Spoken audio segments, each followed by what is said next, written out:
Okay, guys, so we're going to talk about our chapter 21. And so there's only two parts to it, accruals and deferrals. And so, but this is going to set us up for the next piece, which is going to take us a couple of chapters because it's kind of like our end of the period stuff. So, all of our financial statements and all that stuff. And so, this is where we're getting ready to go off into a final.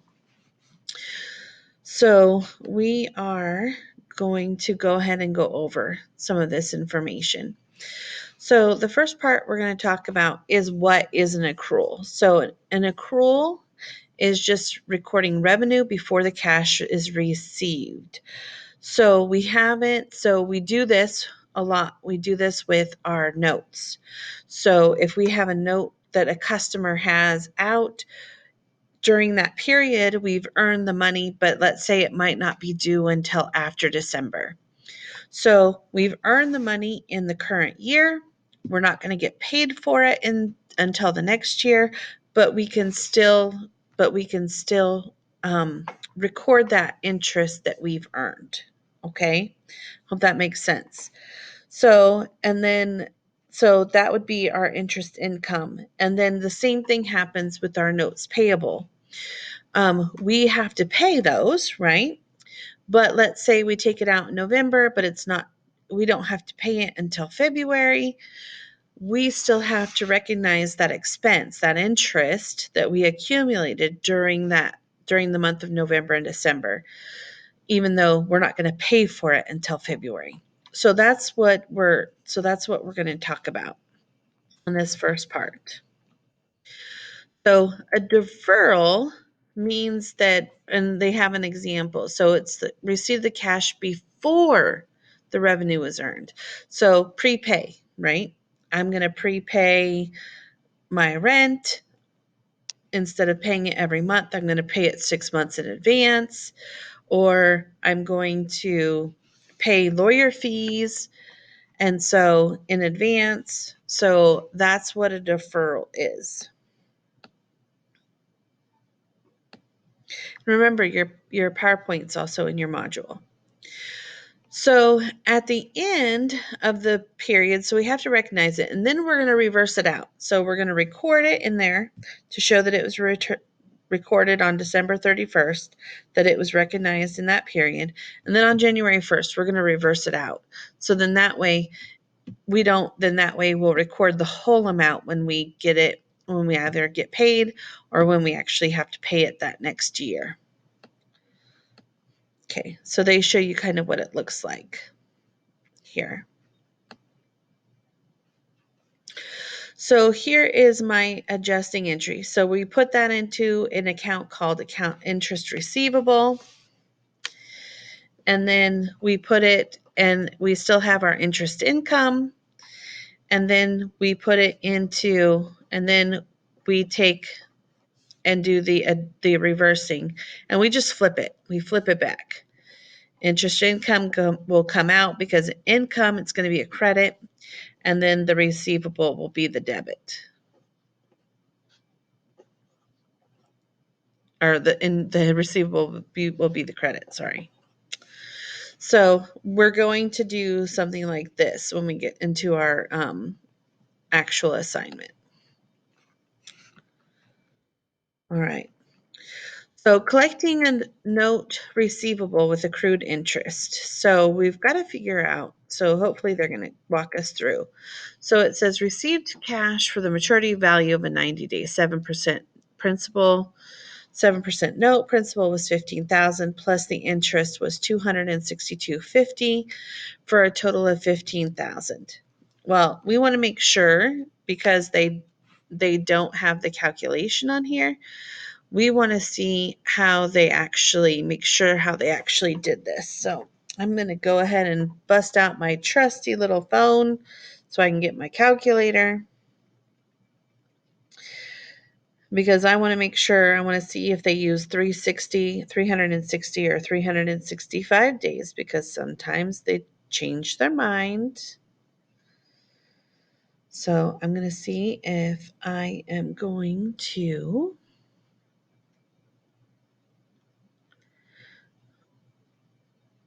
Let's see.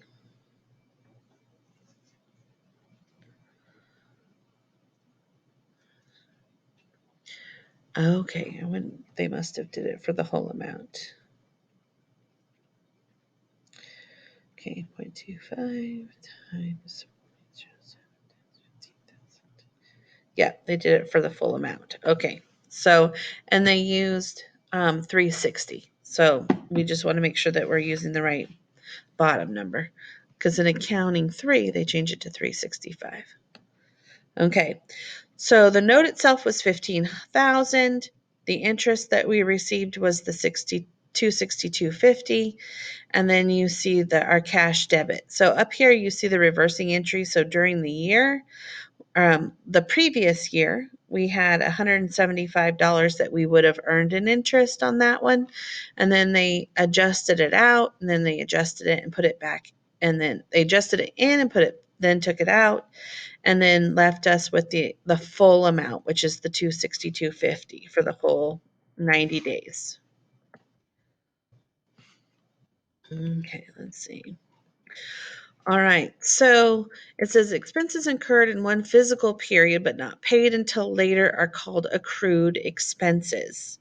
So at the end of the physical period, an accrued expense is recorded by an adjusting entry, and then interest accrued but yet not paid is called accrued interest expense. So here's where they do some calculations.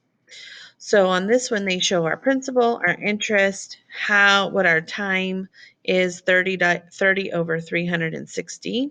So 30 days.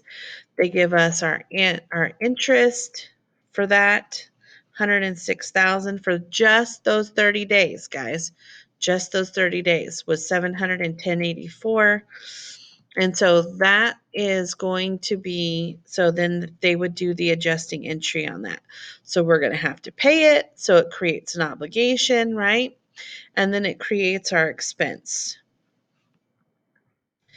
So they gave us the information that we need. They have the long-term payable, they have the current interest expense, and then we're going to add that 710.84 that we calculated on the previous page.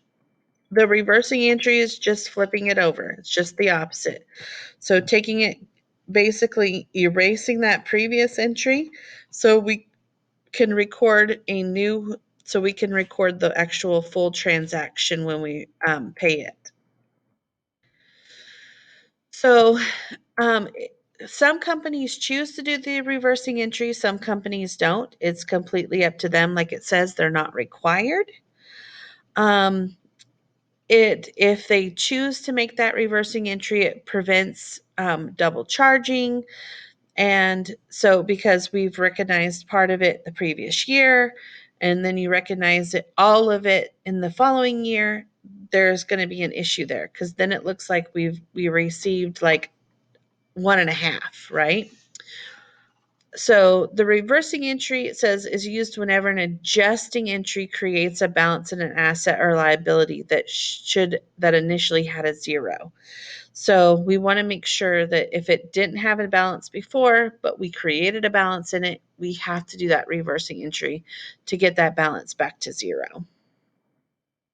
So here is paying an installment note payable with accrued interest. So it says January 1st, we paid cash the monthly payment on the long-term note payable, principal plus interest. So they have already calculated it for us. So here's our long-term note payable. That's the principal. Here's our interest, which is right here, that's 710, and then we made our monthly payment, which was the 2433. So we'll be doing that as well. So just remember, we're paying principal and interest. Oops. So it says the adjusting entry for accrued revenue and accrued expenses must be recorded at the end of the fiscal period in order for the financial statements to be accurate. We want to recognize what we earn during the current period. So it's that whole matching revenue and expense concept. So we want to make sure that, if we do have those adjusting entries, that we want to make sure that we recognize them in those current periods. So, and it definitely could affect the balance sheet and the income, because if we earn income and we don't recognize it, then our income is going to be lower than what it normally would be. Okay. So that's why it's really important to recognize our expenses and our revenues during those periods in which they occur.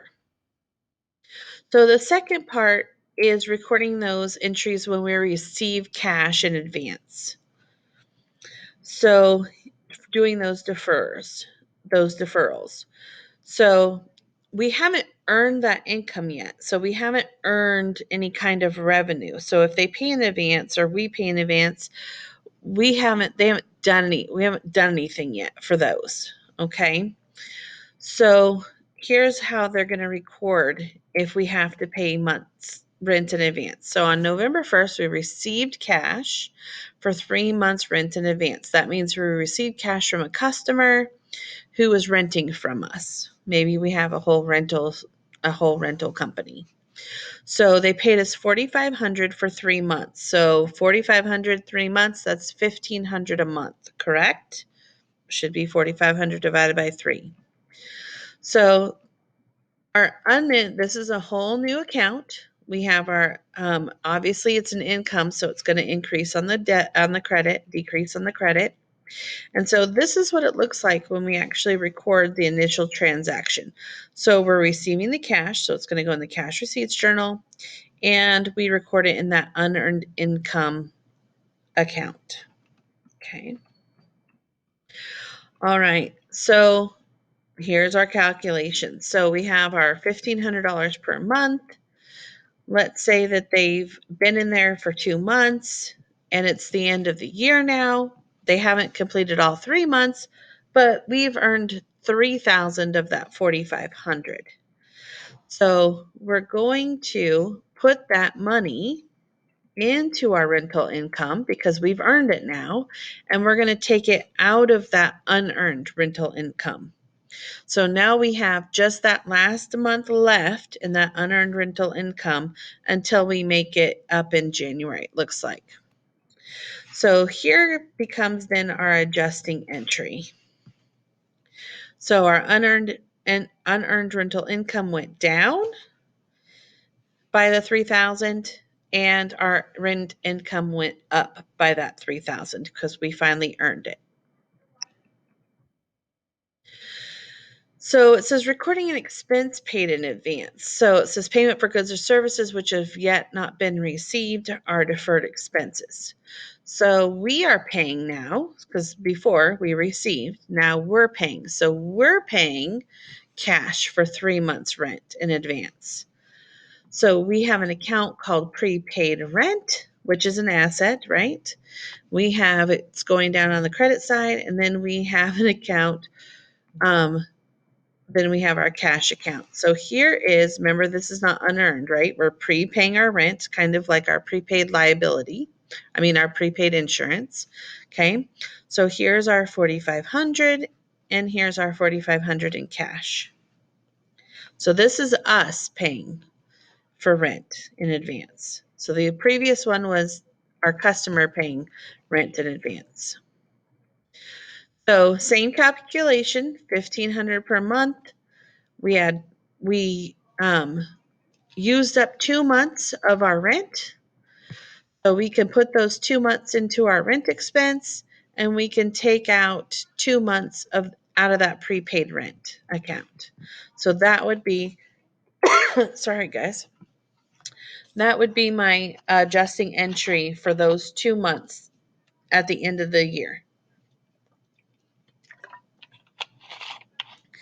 And remember, we're assuming that we're always, in this case, that we're towards that end of the year. So let's see. So, they're all recorded at that end of that fiscal period. We want to make sure everything is up to date, because remember, people are looking at these and they're trying to decide if they want to invest in our company using the information that we provide. So it needs to be as up to date as possible. Okay, so let's see. All right. So now we're going to do it in MindTap. And so I'm going to go ahead and click out of here. That's the end of the introduction PowerPoint. Now I'm going to get into the work together. All right. Have a great day.